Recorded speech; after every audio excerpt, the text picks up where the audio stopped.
जब पुर्तगालियों ने भारत को पहली बार समुद्री मार्ग द्वारा खोजा, तब उन्हें 30 गुना ज्यादा फायदा होने लगा। उनकी अर्थव्यवस्था में बहुत सुधार होने लगा, तो ब्रिटेन ने सोचा हमारे पास भी सभी संसाधन उपलब्ध हैं, तो क्यों न हम भी भारत से व्यापार करें।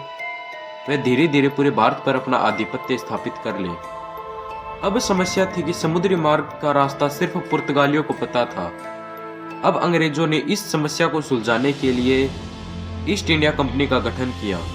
31 दिसंबर 1600 को ईस्ट इंडिया कंपनी का गठन किया गया। वे आखिरकार 1608 में सर स्टीव हॉकिंस भारत पहुंचे। इनको जहांगीर ने यह कहकर मना कर दिया कि हमारा व्यापार पहले से पुर्तगालियों के साथ अच्छा चल रहा है, तो यह व्यापार के इंतजार में 2 साल तक भारत में रुके। वे वापस चले गए। सर स्टीव हॉकिंस के जाने के बाद सर थॉमस रो को भारत भेजा गया। सर थॉमस रो ने भारत में आते ही पुर्तगालियों को रास्ते में मार डाला, जिससे आधिपत्य स्थापित हुआ अंग्रेजों का। अब की बार जब सर थॉमस रो जहांगीर के पास गए तो डील फाइनल हो गई। वह सर थॉमस रो ने ब्रिटेन को संदेश भेजा कि हमने भारत से डील फाइनल कर ली है, अब हमारा उद्देश्य है दूसरी व्यापारिक कंपनियों को बाहर निकालना, वह भारत पर हमारा एकाधिकार स्थापित करना। तो अब अंग्रेज व्यापार तक ही सीमित नहीं थे, उनको चाहिए था पूरा भारत। वह धीरे धीरे अंग्रेजों को महसूस हुआ उत्तर पश्चिम में राजपुताना है, वह वहां पर अभी हमला करना पागलपन होगा, क्योंकि उनके पास इतनी सेना नहीं थी कि वह राजपुताना से सीधी टक्कर ले सके।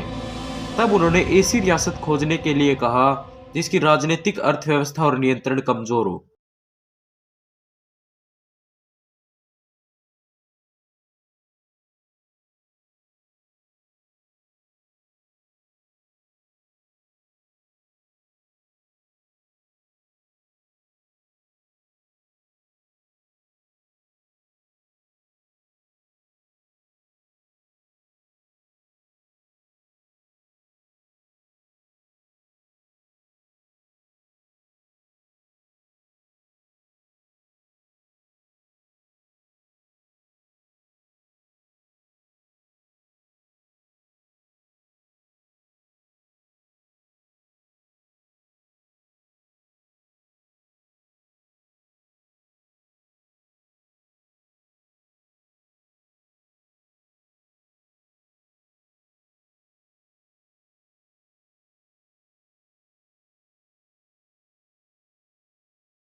तो वह भी संधि करने के लिए मान गया।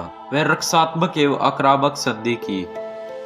इसका मतलब था यदि अलवर किसी और रियासत पर हमला करेगा या कोई रियासत अलवर पर हमला करेगी, तो अंग्रेज उसकी सहायता करेंगे। और फिर कई और रियासतों से संधि करी गई। वह अब समय आया मराठाओं पर फिर से हमला करने का। फिर अंग्रेजों ने हमला किया, फिर मराठा भागकर राजपुताना की तरफ चले गए। वह पिछली बार की तरह राजा रणजीत सिंह से शरण मांगी, तो राजा रणजीत सिंह ने इसे मना करते हुए कहा, अंग्रेजों ने मुझे इसके बदले 7 गांव दिए हैं। वह मराठाओं ने कहा, हम तुम्हें 10 गांव भेंट देते हैं। राजा रणजीत सिंह ने संधि तोड़ी, वे इन्हें शरण दी। इसके बदले अंग्रेज गुस्सा हो गए। वह उनसे कहा, तुमने संधि करने के बावजूद भी इन्हें शरण क्यों दी। तब भरतपुर ने फिर से संधि कर ली और यह पहली रियासत बनी जिसे अंग्रेजों ने 2 बार संधि करी। वह अब लॉर्ड वेलेस्ली के बाद भारत का गवर्नर जनरल बना लॉर्ड हेस्टिंग। इसने राजपुताना की बची अन्य रियासतों पर अधिकार करने के लिए अधीनस्थ संधि लागू की। इसका मतलब था राजपुताना की रियासतों पर ईस्ट इंडिया कंपनी का पूर्णतः नियंत्रण स्थापित करना। वह इन्होंने संधि करने के लिए चार्ल्स मेटकॉफ को भेजा। वह सर्वप्रथम इन्होंने करौली से संधि की। वह अंततः धीरे धीरे इन्होंने पूरे राजपुताना पर अधिकार कर लिया। ये थी अंग्रेजों की वो चाल जिसमें अंग्रेज कामयाब हुए। वे भारत की सबसे मजबूत रियासत पर भी अपना अधिकार कर लिया। यदि राजपूताना की रियासतें अंग्रेजों से संधि नहीं करते तो शायद ईस्ट इंडिया कंपनी का भारत पर 100 साल तक अधिकार न होता। व आज पूरे भारत की अर्थव्यवस्था उच्च होती।